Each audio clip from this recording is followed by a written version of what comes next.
बिस्मिल्लाहिर्रहमानिर्रहीम, अस्सलाम वालेकुम। कैपिटल टॉक में खुश आमदेद। पाकिस्तान की कौमी असम्बली में आज जो तकारीर हुई हैं उन तकारीर से आपने अंदाज़ा लगा लिया होगा कि कल सुप्रीम कोर्ट में क्या होगा। वज़ीर ख़ारजा बिलावल भुट्टो ज़रदारी साहब जो हैं उन्होंने बराह रास्त सुप्रीम कोर्ट के 3 जजेस पे तौहीन पार्लियामेंट का इल्ज़ाम लगाया है और इससे पहले भी कुछ मुख्तलिफ़ सियासी जमातों के जिन अरकान कौमी असम्बली ने ख़िताब किया उन्होंने भी तौहीन पार्लियामेंट की बात की। मुस्लिम लीग नून के सीनियर रहनुमा बरजीस ताहिर साहब ने भी ईवान में तकरीबन वही गुफ्तगू की जो कि आज बिलावल भुट्टो ज़रदारी साहब की थी। ज़रा उनके भी अल्फाज पर गौर करें। अगर आप समझते हैं कि इस ईवान को बावकार बनाना है तो जो रेजोल्यूशन यहाँ से मूव होता है, पास करते हैं, जो नहीं मानता जनाब स्पीकर, ये हाउस रिकमेंड करता है कि उसके खिलाफ जो कंटेम्प्ट ऑफ पार्लियामेंट जो है वो मूव किया जाए। इस ईवान की तरफ से उनको खत लिखें, उनको लिखें कि खुदा के लिए इस ईवान की तजलील बंद करें। जनाब स्पीकर, इस तरह नहीं काम चले। या फिर हमें कह दें हम सारा ईवान इस्तीफे दे के चले जाते हैं, उन्हें कहें यहाँ पे आके बैठ जाए, गलियां हो जाए सुनिए विच मिर्जा जार से। बरजीस ताहिर साहब ने तो ख़त की बात की है और स्पीकर कौमी असम्बली राजा परवेज़ अशरफ ने कहा है कि मैं ख़त लिखूँगा और कोशिश करूँगा कि जल्द अज जल्द उसको पहुँचा दूँ चीफ जस्टिस ऑफ पाकिस्तान के पास। लेकिन बिलावल भुट्टो ज़रदारी साहब ने कहा कि ख़त काफ़ी नहीं है, बल्कि जो प्रिविलेज कमेटी है, इस्तेहकाक कमेटी है, उसमें तलब किया जाना चाहिए उन शख्सियात को जिन्होंने पार्लियामेंट की तौहीन की है। तो पार्लियामेंट और पाकिस्तान की सुप्रीम कोर्ट आमने सामने आ चुके हैं और एक बराह रास्त जंग का माहौल जो है वो पैदा हो चुका है। इस सूरत हाल में कोई ऐसा रास्ता है कि ये दोनों इदारे जो हैं ये तसादुम से बच सकें? इस पर हमारे साथ गुफ्तगू के लिए मौजूद हैं जनाब वसीम सज्जाद साहब, साबिक चेयरमैन सेनेट हैं, साबिक वज़ीर कानून हैं, मुल्क के सीनियर कानूनदान हैं। सलमान अकरम राजा साहब माहिर कानून हैं, किसी तारुफ के मोहताज नहीं। खुर्रम दस्तगीर खान साहब वफाकी वज़ीर तवानाई सीधे पार्लियामेंट हाउस से तशरीफ़ ला रहे हैं। वसीम सज्जाद साहब, ये बताइए, आपने गुफ्तगू सुनी बिलावल भुट्टो ज़रदारी साहब की, तो जो तौहीन पार्लियामेंट का उन्होंने जो कहा है कि तौहीन पार्लियामेंट की गई है और प्रिविलेज कमेटी में बुलाया जाए, क्या सुप्रीम कोर्ट के जजेस को आप पार्लियामेंट की प्रिविलेज कमेटी में बुला सकते हैं? कबल इसके जी कि मैं इसका जवाब दूं, मुझे बड़े अफसोस से कहना पड़ता है कि पिछले 76 साल में जहां बाकी इदारे जो थे वो एक जवाल था, उनमें उस पर कंट्रोवर्सी हुई और एग्जीक्यूटिव है या पार्लियामेंट है या फ़ौज है, सब पे तनकीद हुई। एक इदारा जो बचा हुआ था वो जुडिशरी था और बहुत से पाकिस्तान के मसाइल जो हल हुए हैं वो जुडिशरी के ज़रिए हुए हैं। और बहुत सी, अगर आप बैनुल अक़वामी जो आर्टिकल लिखे गए हैं या बातें हुई हैं, तो उन्होंने यही कहा है जी कि पाकिस्तान जो बचा हुआ है बहुत सारी मुश्किलात से, वो जुडिशरी की वजह से है। दूसरी चीज़ ये है जी, जो आपने सवाल पूछा है, तो कॉन्स्टिट्यूशन के अंदर एक क्लॉज़ है कि जी किसी जज पे कोई डिस्कशन उसके कॉन्डक्ट पे पार्लियामेंट के अंदर नहीं हो सकती। अगर पार्लियामेंट जो कि एक पूरा इदारा है, तो प्रिविलेजेस कमेटी तो उसका एक झैली इदारा आप कह लें या छोटी कमेटी होती है, तो इसकी रूह से अगर पार्लियामेंट के अंदर कॉन्डक्ट पे बहस नहीं हो सकती, बातचीत नहीं हो सकती, तो प्रिविलेजेस कमेटी में भी नहीं हो सकती। और ये एक जो जिसको हम कहते हैं सेपरेशन ऑफ पावर्स, यानी कि आइन के तहत हमारा जो निज़ाम है वो आर्टिकल 68 है। जी हाँ, तो हमारा जो निज़ाम है वो उसकी बुनियाद है सेपरेशन ऑफ पावर्स, यानी जुडिशरी का अपना एक रोल है, पार्लियामेंट का अपना है, एग्जीक्यूटिव का अपना है, और उसमें कुछ जो हदूद तयन किए गए हैं उसमें से एक हद ये है कि जुडिशरी के बारे में आप पार्लियामेंट में डिस्कशन नहीं करेंगे, खुसूसन उनके कॉन्डक्ट के बारे में। तो लिहाजा मैं ये समझता हूँ कि ये जो इस वक्त हालात बन रहे हैं कि पार्लियामेंट जो है वो बुलाएगी, कंट्रोवर्सी होगी, और सबसे बड़ी जो उस वक्त मुझे मुश्किल नज़र आ रही है वो ये है कि सुप्रीम कोर्ट के अंदर मुझे डिविजन नज़र आ रहे हैं, जिसकी वजह से सुप्रीम कोर्ट इफ़ेक्टिवली शायद इसको काउंटर ना कर सके। तो ये मुश्किलात हैं इस वक्त। मेरी राय, यानी इस वक्त हालात ऐसे हो गए कि मैं समझता हूँ कि आपको इस तरफ से भी राय मिलेगी, उस तरफ से भी मिलेगी, और इक्वली स्ट्रॉन्ग मिलेगी। ये मामला सियासत में भी उलझ गया है और इसमें कानूनी चीज़ें भी आ गई हैं। तो मेरी अपनी राय तो ये है कि नहीं बुला सकते। दूसरा ये है जी कि एक breach of privilege of parliament का कॉन्सेप्ट तो है, कंटेम्प्ट ऑफ पार्लियामेंट का कोई अभी कॉन्सेप्ट पाकिस्तान की कॉन्स्टिट्यूशन में नहीं है। और दूसरा, जहाँ तक मुझे इल्म है, कोई कानून ऐसा नहीं है जिसके तहत कोई सज़ा दी जा सके पार्लियामेंट की जानिब से।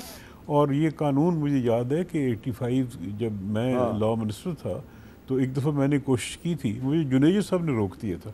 उन्होंने कहा कि ये सही नहीं लगता मुझे कि आप कोई कानून बनाए, तो लिहाजा ये देखना पड़ेगा, शायद कोई हो, लेकिन मेरे दानिश में, मेरी जो जहाँ तक समझ है, कोई कानून ऐसा नहीं है जिसके तहत पार्लियामेंट सजा दे सके। अच्छा, अब सलमान साहब ये बताएं कि जो तकरीर आज हुई हैं पार्लियामेंट में, उसमें ये कहा गया जी कि अभी पार्लियामेंट ने एक लॉ पास किया है, उसका नोटिफिकेशन नहीं हुआ, प्रेसिडेंट ने दस्तखत नहीं किए, और चीफ जस्टिस साहब जो है उन्होंने एक 8 मेंबर बेंच बना के तो उस पर एक फ़ैसला सादर कर दिया है। तो आप ये नहीं समझते कि अब अगर चीफ जस्टिस साहब जो हैं वो इस वज़ीर आज़म के ख़िलाफ़ और उनकी काबीना के ख़िलाफ़ तौहीन अदालत की कार्रवाई करते हैं तो उसको डिफाई भी किया जा सकता है?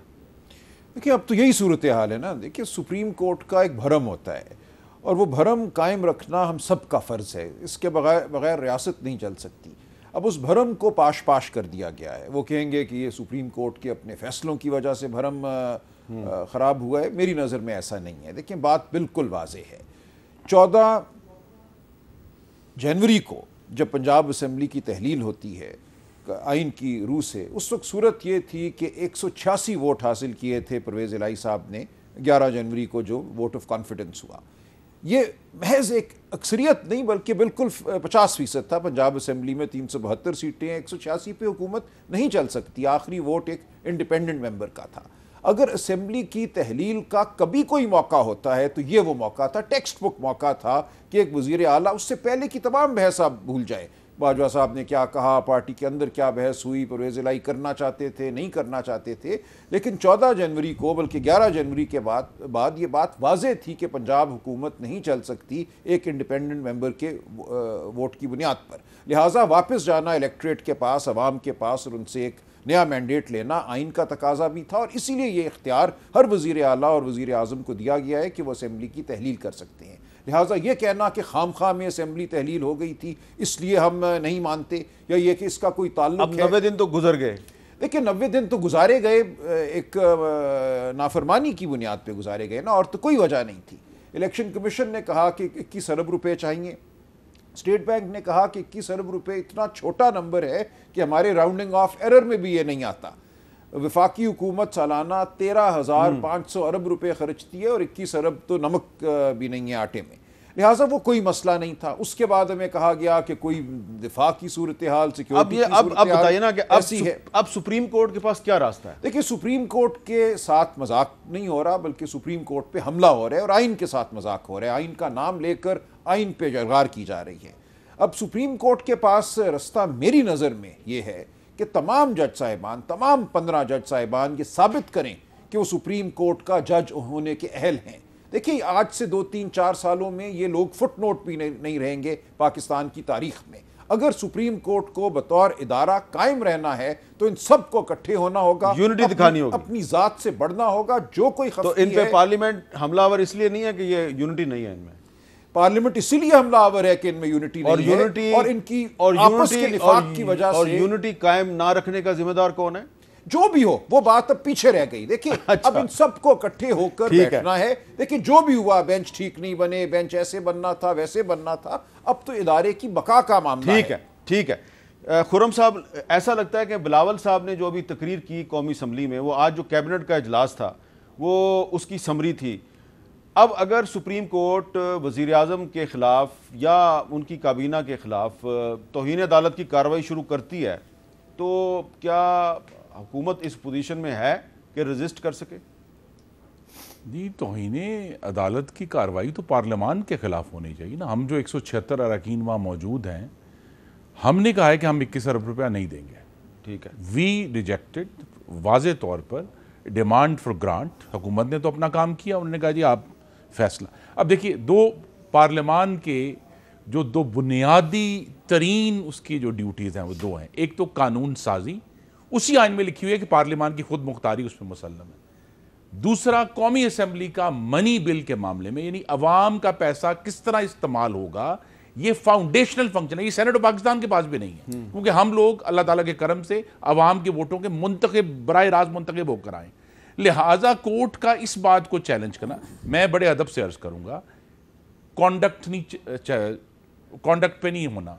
जो कोर्ट ने 19 अप्रैल को जो एक हुक्म सादर फरमाया, उसमें उन्होंने कहा जी कि ये जो उनके ख्याल में any further to and fro of this matter between the executive and legislative branches would not advance or serve any constitutional purpose, there would be a serious breach of constitutional duty and obligation.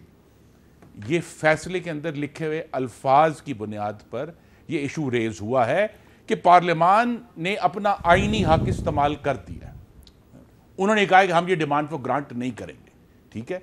अब supreme court को ये चाहिए था कि वो पार्लियामान का जो पार्लियामान का हक है उसको मानते और कहते हैं कि ये नहीं हुआ। अब अगर वो इसके ऊपर बजिद हैं कि जी ये कॉन्स्टिट्यूशनल ब्रीच हो गई है, तो फिर कॉन्स्टिट्यूशन देखें ना, कॉन्स्टिट्यूशन में हमें ये कहा जा रहा है, और फिर बड़े अदब से अर्ज करूंगा कि कॉन्स्टिट्यूशन में सिर्फ दो शिकें हैं कि चीफ मिनिस्टर का जो सवाबदीद है असेंबली तोड़ने की, वो एब्सोल्यूट है, और 90 दिन एब्सोल्यूट है। भाई उसी आइन में ये लिखा हुआ है कि सेंसस भी होगा। वही आइन ये कहता है कि पार्लियामान का इख्तियार मुसल्लम है कानून साजी में और बजट के मामलात में। वही आइन ये कहता है कि पार्लियामान जो है उसके जो पार्लियामान के इशूज हैं, जो पार्लियामान की गई बात है, उसको कोर्ट चैलेंज नहीं कर सकता। तो लिहाजा बिलावल साहब की जो तकरीर है, अगर वाकई आइन में कोई जान है तो फिर वो कोर्ट में चैलेंज नहीं हो सकती। अच्छा, मैंने जो सवाल पूछा आपसे वो ये है कि आप हुकूमत के तौर पे क्या मुज़ाहमत करेंगे? आपके खिलाफ तौहीन अदालत की कार्रवाई अगर होती है तो आप उसको कैसे रोक सकते हैं?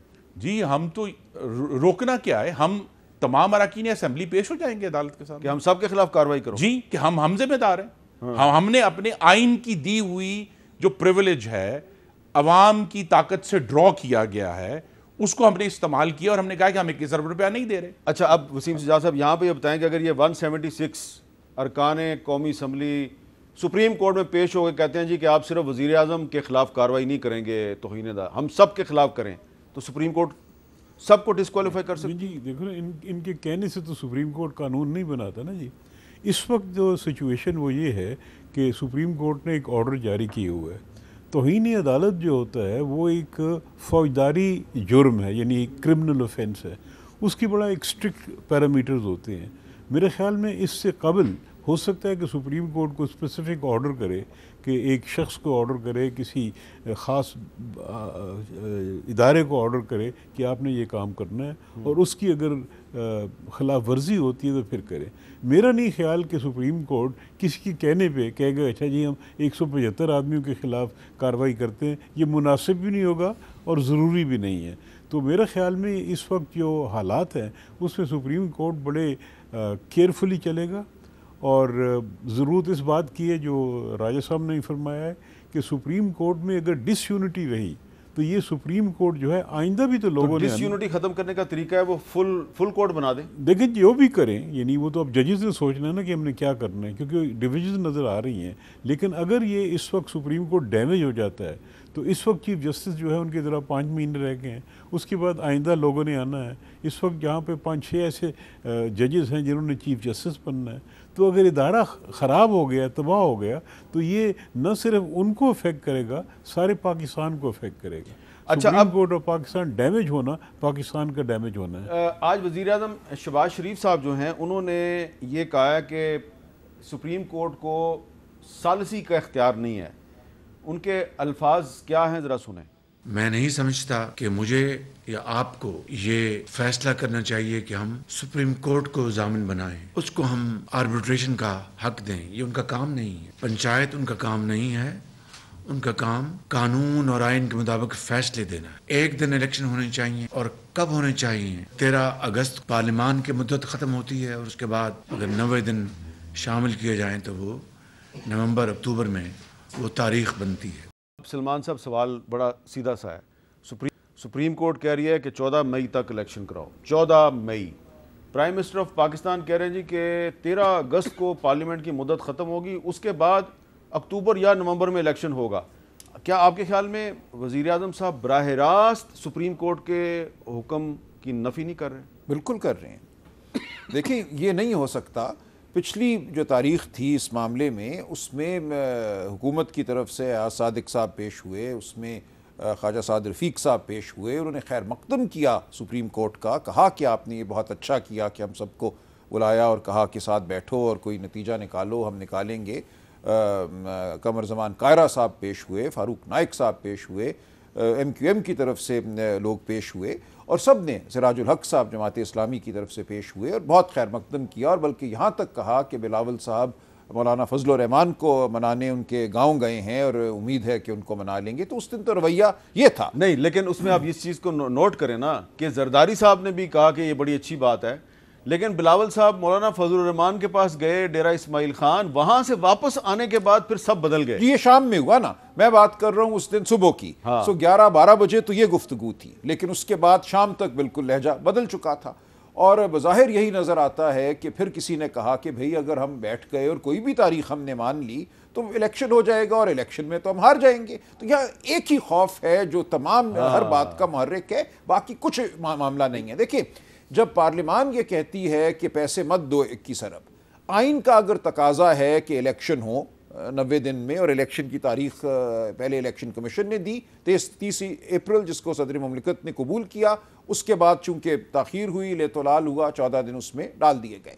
अब क्या आप एक आइनी हुक्म को और एक आइन की ज़रूरत को पैसे ना देकर ख़त्म कर सकते हैं? कल को पार्लियामान कहे कि हम पार्लियामान के लिए पैसे नहीं देते, या हम अक्टूबर में इलेक्शन के लिए पैसे नहीं देते, या नेशनल फाइनेंस कमीशन अवार्ड के तहत हम पैसे नहीं देते, ये हमारा इस्तेहकाक है, तो पूरा आइनी निज़ाम आप मफलूज नहीं कर एक सकते सवाल बड़ा पैसे रोक कर। एक सवाल खुर्रम साहब कि चलें 14 मई को इलेक्शन नहीं होता, 14 जून को भी नहीं होता, 14 जुलाई को भी नहीं होता, 14 अगस्त को भी नहीं होता, 14 सितंबर को भी नहीं होता, 14 अक्टूबर को तो करवाना पड़ेगा, तो फिर क्या करेंगे आप? जी, इलेक्शन 12 अक्टूबर या उससे पहले होने हैं। हाँ, क्योंकि या तो 12 अगस्त को जब कौमी असम्बली अपनी मुद्दत मुकम्मल करेगी इंशाअल्लाह, तो उसके बाद 60 दिन है, या अगर एक दिन पहले तहलील होगी तो 90 दिन हो जाएंगे, नवंबर तक जा सकता है।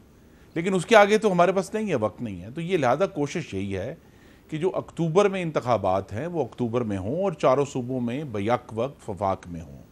देखिए, सुप्रीम कोर्ट की जो इज़्ज़त तो एक तकरीम है वो हम सब के दिल में है, लेकिन पर्दा चाक तो 65 साल पहले हो गया था जब नजरिया ज़रूरत आया था।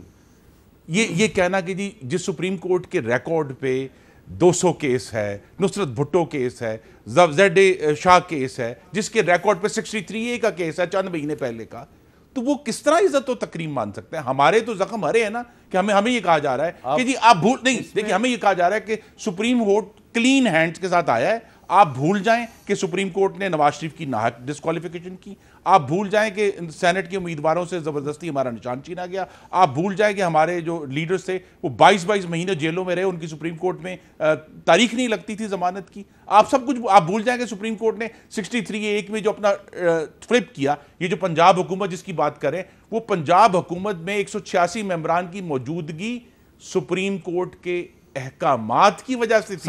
तो लिहाजा ये कहना कि सुप्रीम कोर्ट साफ हाथों के साथ इस खेल के अंदर दाखिल नहीं हुआ। और जब सुप्रीम कोर्ट के अंदर से लोग कह रहे हैं सुप्रीम कोर्ट के हाथ गंदे हैं जी, 63A का अभी चंद मिनट ना देखें। आर्टिकल 10A क्या कहता है?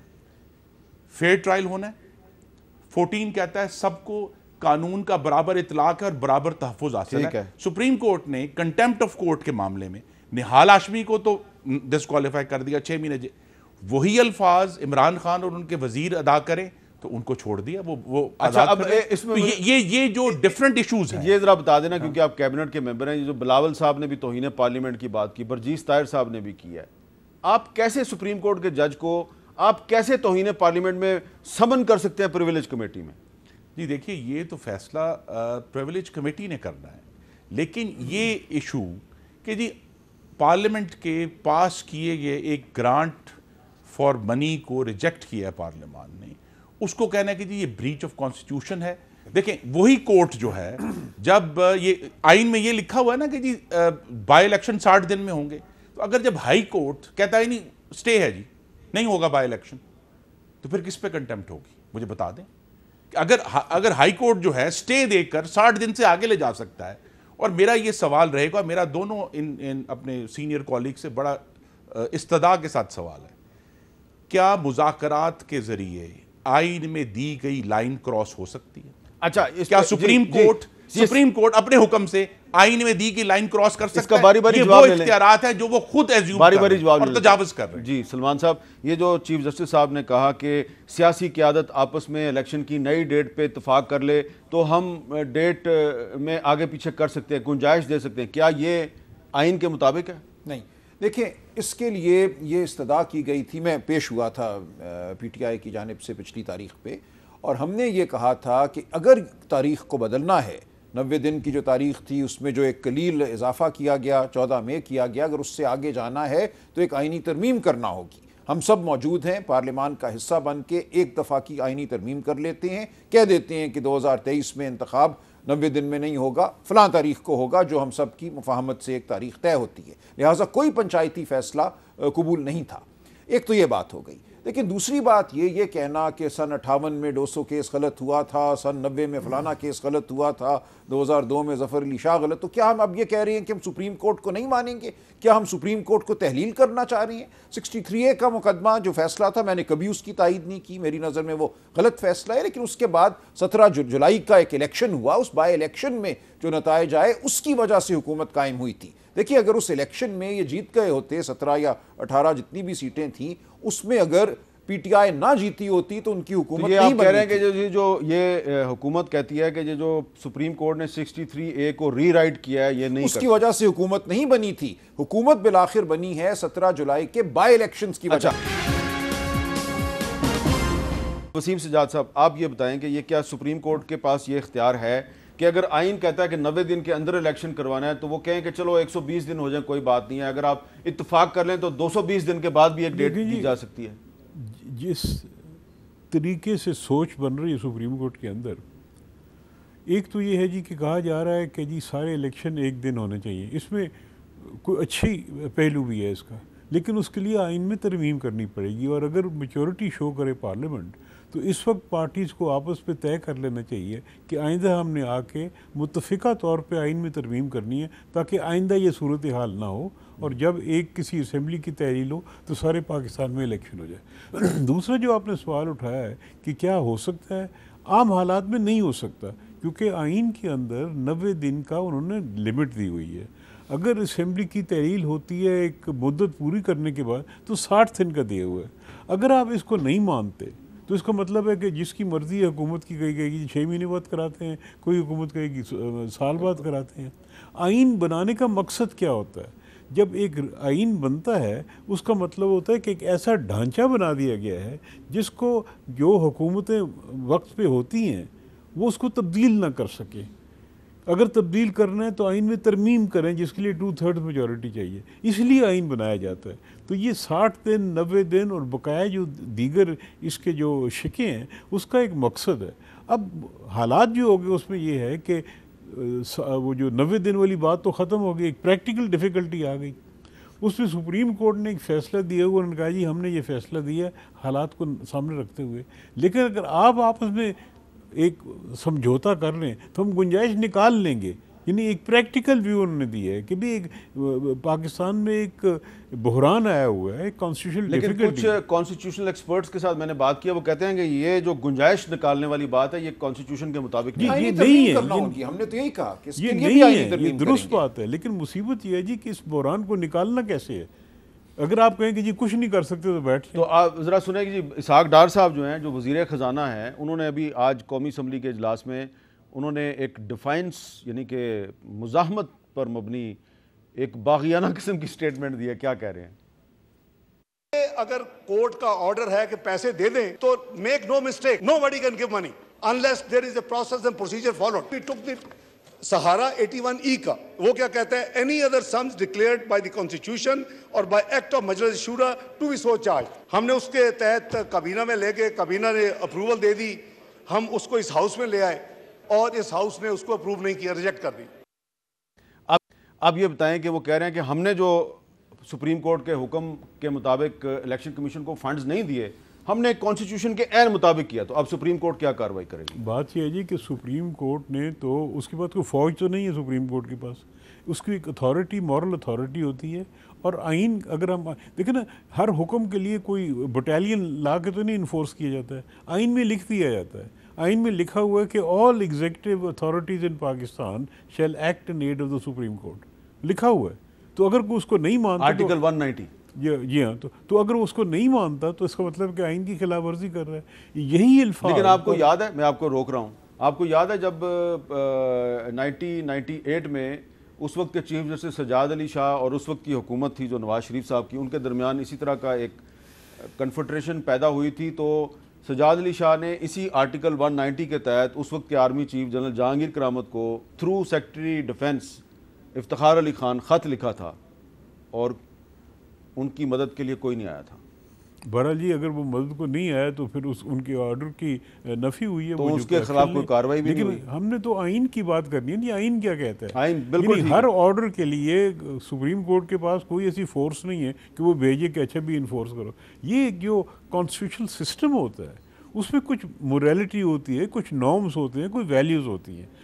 बदकिस्मती से चूँकि सुप्रीम कोर्ट के अंदर कमज़ोरी नज़र आ रही है, और इसलिए बार बार मैं चाहूँगा कि सुप्रीम कोर्ट के अंदर जो डिविजन्स हैं उसको अगर दुरुस्त ना किया गया तो डैमेज सुप्रीम कोर्ट। आप बार बार सुप्रीम कोर्ट की कमज़ोरी बयान कर रहे हैं जो कि डिवीजन है, और ये उसका सोल्यूशन एक फुल कोर्ट का क्याम भी हो सकता है। जो भी हो सकता है जी, उनको खुद सोचना पड़ेगा कि इन हालात में क्या हमें करना है ताकि डैमेज कोर्ट का ना हो। अगर फुल कोर्ट बन जाए तो आपको कोई जी, प्राइम मिनिस्टर ऑन रिकॉर्ड कह चुके हैं कि ये जो 4-3 और 3-2 का तस्फिया है ये तभी होगा जब फुल कोर्ट बैठेगा।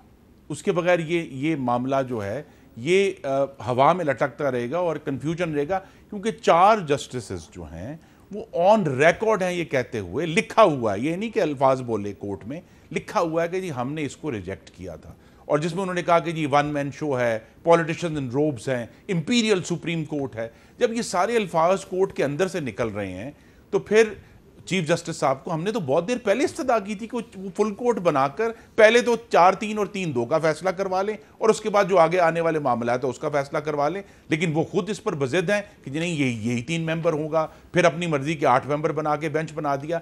अब दुनिया में कहाँ है कि अभी कानून बना नहीं है तो आपने कहा जी हम उसको सस्पेंड कर रहे हैं। तो फिर अगर पार्लियामान की तरफ से देखें article 190 judicial and executive authority, Parliament is neither a judicial nor an executive authority. Election Commission of Pakistan is neither a judicial nor an executive authority. ये constitutional bodies हैं। ये इसका जवाब क्या है जी? ये constitutional bodies हैं ना, आप उनके ऊपर आप कह देते हैं लेकिन आप उनको फोर्स नहीं कर सकते। जवाब लेने दीजिए सलमान साहब से। जी, इसका जवाब जो है वो आइन ही देता है कि पार्लियामान के किए हुए किसी भी अमल को सुप्रीम कोर्ट खिलाफ आइन करार दे सकती है। आप आर्टिकल 7 आर्टिकल 8 पढ़िए। लिहाजा सुप्रीम कोर्ट का पार्लियामान से क्या ताल्लुक है वो एक अलहदा हिस्सा है आइन का। लिहाजा पार्लियामान की कोई बात भी हतमी नहीं होती, कोई बात भी सुप्रीम नहीं होती हमारे आइन के मुताबिक। सुप्रीम कोर्ट को इख्तियार है वो ये कहे। लेकिन बिलावल साहब कहते हैं कि parliament is the mother of constitution. देखिए मदर है, लेकिन मदर ऐसी है कि आइन बन जाने के बाद आइन जो है वो सुप्रीम कोर्ट की तशरीह के मुताबिक होगा, और पार्लियामान जो है आइन के खिलाफ अगर कोई अमल करेगी। मेरा यही सवाल है, कानून बना नहीं तो तशरीह कैसे? अच्छा, मैं अर्ज करता हूं, जो कानून बना ही नहीं उसकी भी मैं गुजारिश करता हूं। देखें, उस हवाले से मेरी अपनी राय एक है, लेकिन इसकी एक मिसाल मौजूद है। भारत में ऐसा हुआ है, हमारे अपने यहाँ हिस्बा बिल के हवाले से हुआ था। उस वक्त हम सब ने तालियां बजाई थी। हमने कहा देखो मौलवी ताकत लेने लगे थे, इन्होंने सड़कों पे खड़े होकर कोड़े मारने थे, लिहाजा हमने कहा कि प्रेसिडेंशियल रेफरेंस में रोक दो इस कानून को। अभी वो कानून नहीं बना था, वो बिल था, प्रेसिडेंशियल रेफरेंस आई और उसको सुप्रीम कोर्ट ने रोक दिया और हम सब खुश थे, किसी ने उस पर कोई इजहार नहीं किया था खफकी का। आज उन्होंने उसी को। प्रेसिडेंट कौन थे उस वक्त?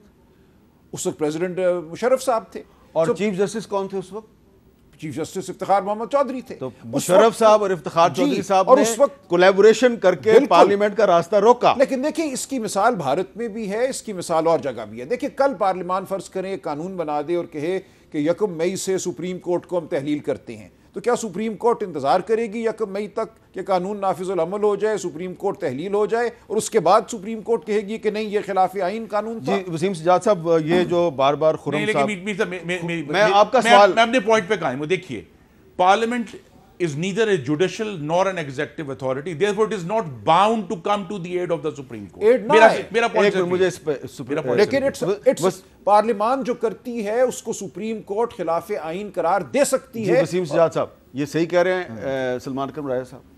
देखिए जी, बात ये है कि पार्लियामेंट ने सुप्रीम कोर्ट ने जो ऑर्डर किए है वो एग्जीक्यूटिव अथॉरिटीज़ को की है, यानी प्रेसिडेंट की है, प्राइम मिनिस्टर को की है, या इलेक्शन कमीशन भी मैं समझता हूँ एग्जीक्यूटिव अदारा है, या क्वेसा जुडिशल अदारा है। तो ये जो इदारे हैं, लेकिन पार्लियामेंट के ये सही कह रहे हैं कि पार्लियामेंट को बराह रास्त वो नहीं कह सकते जी आप ये कानून बनाएं, ये कानून ना बनाएं। लेकिन उन्होंने ये किया है कि जो कानून बन गया है उसको कल अदम करार देना ये पार्लियामेंट का हक, सुप्रीम कोर्ट का हक है। ये कॉन्स्टिट्यूशन में उनको हक दिया गया है, और ये जहाँ भी रिटन कॉन्स्टिट्यूशन है वहाँ पे जो कॉन्स्टिट्यूशन होती है उसको सुप्रीम कहा अच्छा, जाता है। अब जो सलमान साहब ने हवाला दिया है हस्बा बिल के खिलाफ एक प्रेसिडेंशियल रेफरेंस भेजा मुशर्रफ साहब ने, और इफ्तिखार मोहम्मद चौधरी साहब ने उसको रोक दिया। वो प्रेसिडेंशियल रेफरेंस था। यहाँ पे पार्लियामेंट ने एक कानून पास किया है और सुप्रीम कोर्ट ने उसको अज खुद नोटिस लिया हुआ है, और अज खुद नोटिस खुद नहीं, पिटिशन पे पिटिशन पे। बात ये है ना कि ये इस केस के जो हालात हैं वो आम हालात से ज़रा मुख्तलिफ है, क्योंकि इस केस में जो हुआ है वो ये है कि अगर ये कानून पास हो जाता है तो सवाल ये है कि क्या ये सुप्रीम कोर्ट के जो हकूक़ हैं, जो सुप्रीम कोर्ट के जो राइट्स है कॉन्स्टिट्यूशन के अंदर, वो मुतासर हो रहे हैं कि नहीं। अब उसमें उन्होंने रोका है। उसमें तरीका ये है कि अगर इनको सुप्रीम कोर्ट पे कोई एतराज़ है तो सुप्रीम कोर्ट में पेश होकर अपना एतराज़ पेश करें कि जी आपने गलत किया है, इसको रिव्यू किया जाए, तो कल ये जो खत जाएगा स्पीकर साहब जो खत देंगे असम्बली की तरफ से चीफ जस्टिस साहब को, तो उस खत पे के जरिए एक रास्ता निकल सकता है। देखिए जी, बात यह है कि सुप्रीम कोर्ट को आम हालात में ख़त नहीं लिखे जाते, उनके सामने पटिशन होती है। वहाँ पे जाके पेश होके हुकूमत को चाहिए अटॉर्नी जनरल के ज़रिए उनको कहें कि जनाब आपका ये फ़ैसला जो है इससे ये मुश्किलात हैं, ये गलती हैं, इनको दुरुस्त किया जाए। ये भी दरख्वास्त दी जा सकती है कि जी इसको फुल कोर्ट देखे। हालात बदलते रहते हैं, तो मेरे ख्याल में इसको खत भेजना सुप्रीम कोर्ट को मैं नहीं समझता ये मुनासिब है।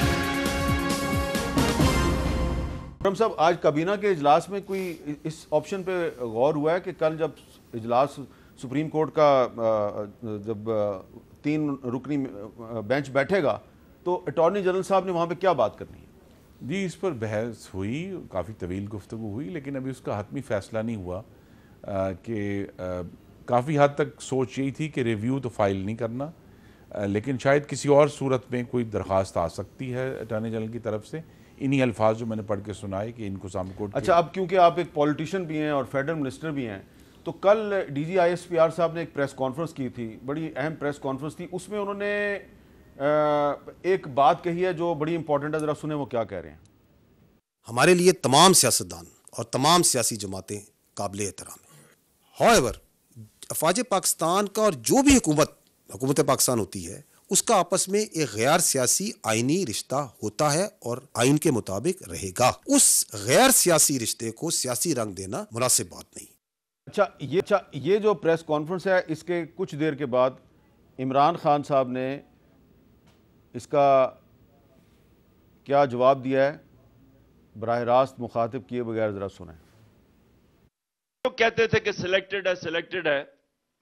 अब मैं इनको कह रहा हूं कि अब मैदान में आओ, एस्टेब्लिशमेंट तो आपके साथ खड़ी है, एस्टेब्लिशमेंट तुम्हारे साथ खड़ी भी हो, मैं चैलेंज करता हूं, आओ इलेक्शन लड़ें। सवाल मेरा यह है खुर्रम साहब कि DGISPR कह रहे हैं कि हमारा किसी सियासी जमात की तरफ कोई रुझान नहीं है। इमरान खान साहब ने फौरन कहा कि इस्टेब्लिशमेंट जो है वो आपके साथ खड़ी है। तो अब खड़ी है नहीं खड़ी ये तो पाकिस्तानी अवाम फैसला करेंगे, लेकिन क्या असल मसला ये नहीं है कि आप इलेक्शन से भाग रहे हैं और इमरान खान आपको चैलेंज कर रहा है कि आओ इलेक्शन के मैदान में आकर मुकाबला करो। अक्टूबर में इलेक्शन तक इनकी मकबूलियत कायम नहीं रहेगी। ये बुलबुला है दो हफ्ते वाला। अगर ये समझते हैं कि वाकई इनकी मकबूलियत है। सवाल अगर मैं आपसे करूं कि आप अगर 14 मई को इलेक्शन नहीं करवाते तो अगर 14 अक्टूबर को करवा लिया तो फिर कैसे बचेंगे आप शिकस्त से? जी कोई बात नहीं, अगर ऐसे इलेक्शन होते हैं जो साफ शफाफ हैं, चारों सूबों में और वफाक के बैक वक्त होते हैं, गैर आइनी मुदाखलत से पाक होंगे इंशाल्लाह। 2018 वाला भयानक सीन जो है वो रिपीट नहीं होगा। आप श्योरिटी दे रहे हैं कि गैर आइनी मुदाखलत से पाक होंगे? जी इंशाल्लाह होंगे। सवाल इमरान खान से बनता है जिन्होंने कहा कि मैंने ये 2 सूबों की हुकूमतें रिटायर्ड जनरल कमर बाजवा के कहने पर तोड़ी। ये सवाल उनसे पूछना चाहिए आपसे कि आपने क्यों तोड़ी। सवाल पूछना चाहिए कि आजम नजीर तारड़ साहब ने पूरी कौम के सामने एतराफ किया कि सुप्रीम कोर्ट में 2 जूनियर जजेस जनरल कमर जवेद बाजवा के कहने पे आप लेके आए। जी उसका जवाब कमर बाजवा साहब वो देंगे, आजम नजीर तारड़ साहब देंगे, तो मेरे नॉलेज में नहीं है। लेकिन दोनों तरफ से बाजवा साहब की डिक्टेशन ली जा रही है। देखिए सवाल यही है कि अगर इमरान खान साहब ने ये बात की है तो उनको उसकी एक्सप्लेनेशन देनी चाहिए, बजाय ये कि उनका सोशल मीडिया ये कहे नहीं उन्होंने तो ये बात अच्छा, अब एक कायनी सवाल रह जाएगा वसीम सजाद साहब, या क्या ये भी सवाल एक अहम नहीं है कि सिर्फ पंजाब में क्यों जोर लगाया जा रहा है कि इलेक्शन हो जाए? खैबर पख्तूनख्वा में भी असम्बली जो है वो टूटी, वहाँ पे भी इलेक्शन होना चाहिए। सुप्रीम कोर्ट खैबर पख्तूनख्वा को क्यों नज़रअंदाज कर रही है? देखिए जी, मेरे अंदाजे के मुताबिक हुआ ये है, होने तो वहाँ भी आइन के मुताबिक यानी वहाँ पे भी 90 दिन के अंदर होने, मेरे ख्याल हुआ ये है कि उसके हालात कोई थोड़े से मुख्तलिफ है, क्योंकि वहाँ पे गवर्नर ने तहलील की है, तो ये सवाल नहीं उठता कि जी गवर्नर पंजाब का कहता है कि मैंने तहलील नहीं की लिहाजा मैं डेट नहीं देता। वहाँ पे गवर्नर ने डेट देनी है। मेरे ख्याल में जो तजर्बे से सुप्रीम कोर्ट गुजरी है कि 184(3) पे बहुत से एतराज़ात आए हैं, तो उनका ख्याल ये होगा कि भाई चलो हमने यहाँ पे तो ले लिया, बाकी खैबर पख्तूनख्वा को चलने दें, हाई कोर्ट में मसला है, फैसला आने दें, अगर वो फैसले में अपील आती है हम सुन लेंगे। तो लिहाजा उन्होंने एक मेरा ख्याल में प्रैक्टिकल सोल्यूशन निकाला है। उन्होंने ये नहीं कहा आर्टिकल 14 के तहत कानून का बराबर तहफ़्फ़ुज़ हासिल है या नहीं, ये सवाल है। उनको कानून का बराबर तहफ़्फ़ुज़ है या नहीं? उन्होंने ये नहीं कहा कि जी इस केस को सुनते नहीं, उन्होंने कहा कि हाई कोर्ट में पेंडिंग है, हाई कोर्ट को फैसला करने दें। अच्छा, मेरा टाइम अप हो गया सर। ऐसे ही वो हाई कोर्ट में चल रहा है केस। अच्छा, चल रहा है, पिटीशन फौरन दाखिल हो गया। 90 दिन ठीक है, हाई कोर्ट में चल रहा है, तो जब तक उनकी मर्जी है चले 90 दिन। और कल का दिन पाकिस्तान की और आइनी तारीख का, अदालती तारीख का बहुत अहम दिन होगा। हम सबको दुआ करनी चाहिए कि कल के दिन पाकिस्तान की रियासत के दो अहम इदारे तसादुम की तरफ ना जाएं, सुप्रीम कोर्ट और पार्लियामेंट में तसादुम ना हो। अगर तसादुम हुआ तो इन दोनों इदारों को नहीं बल्कि पूरी रियासत पाकिस्तान को बहुत नुकसान होगा। नुकसान से बचने का रास्ता निकालें। इजाज़त दीजिए, अल्लाह हाफ़िज़।